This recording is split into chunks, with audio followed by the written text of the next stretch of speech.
all we're doing is getting this together so that we can get it running today. So we're just putting final assembly parts together. So I'm hooking up the coils to the distributor. He's checking our spark plugs. This car hasn't ran in 20 years, so we're trying to go through the basic steps to make sure it turns over and it starts right up for the customer.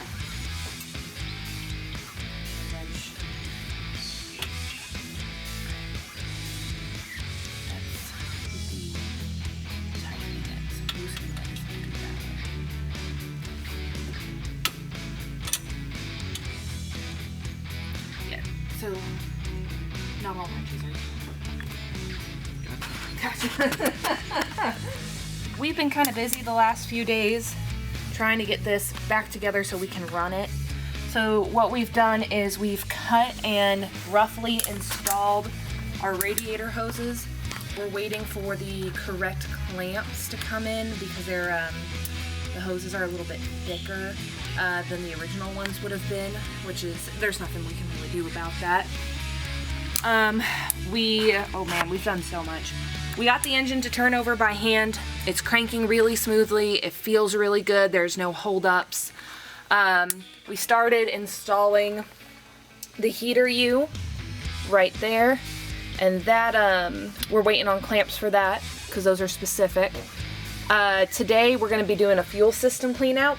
So Jared's pulling the carb. We're going to take it the top half apart. This had gas sitting in it, so we just want to make sure it's all nice and clean in there.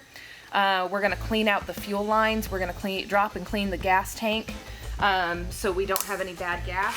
We don't have any shellac or anything.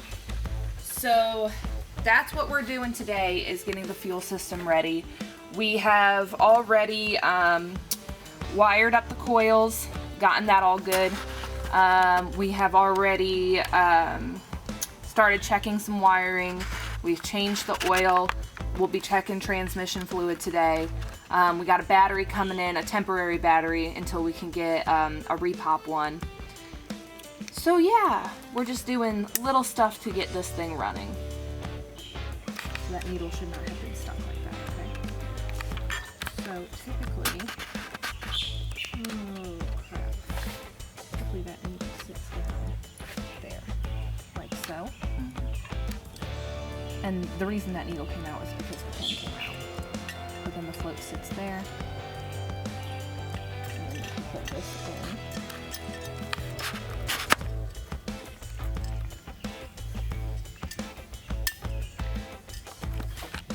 Okay, so that's how it's supposed to look like, with the needle sitting in there.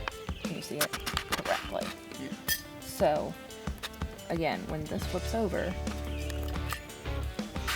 the needle, when this is down all the way, the needle's going to drop. When it comes up, it's going to push the needle up. So that's how that works, and that's why you kind of need this pin a little looser than most people would like.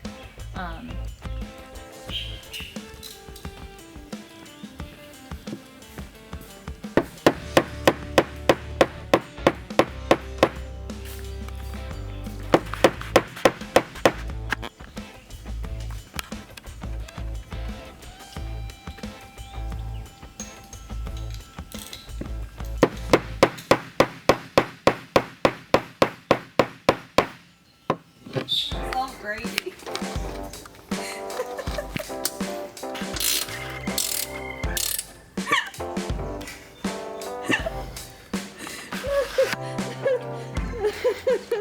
That's not okay.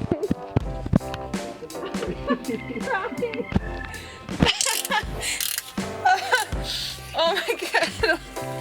Hold on, I gotta wipe my eyes.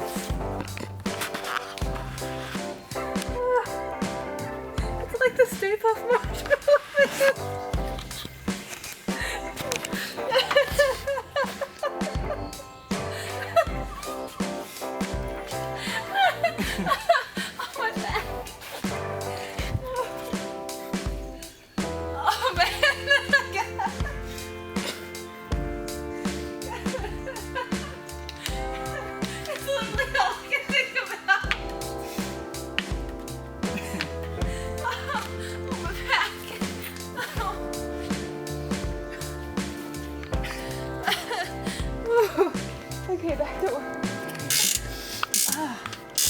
literally, that's all I saw was like a a mashed potato version of this thing from Marshmallow Man. Oh.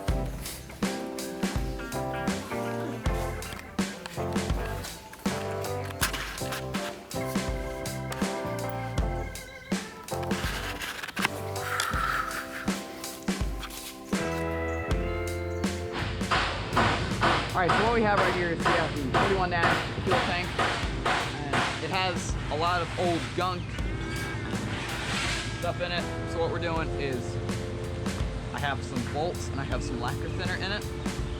I'm shaking it around consistently, flipping it over, rolling it over, letting the lacquer thinner soak, and then shaking it, letting the bolts kind of break up all the gunk. That will clean it out. I'll aviation strip this, and we'll get ready for the next step. We have some lacquer thinner in it. We're cleaning out the inside of it, and this is why. This is like some old gas and gas tank sealer, and that is just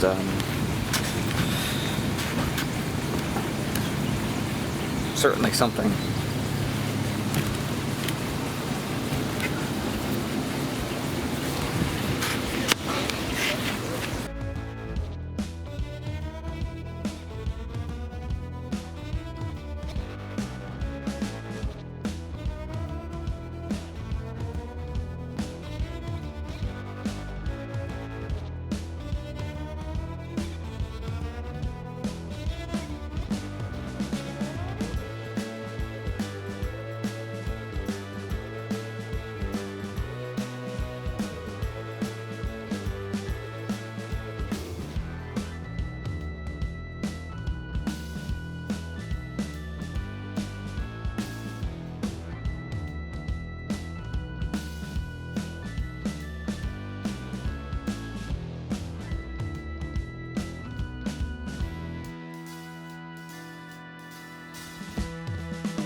Back on the Nash gas tank.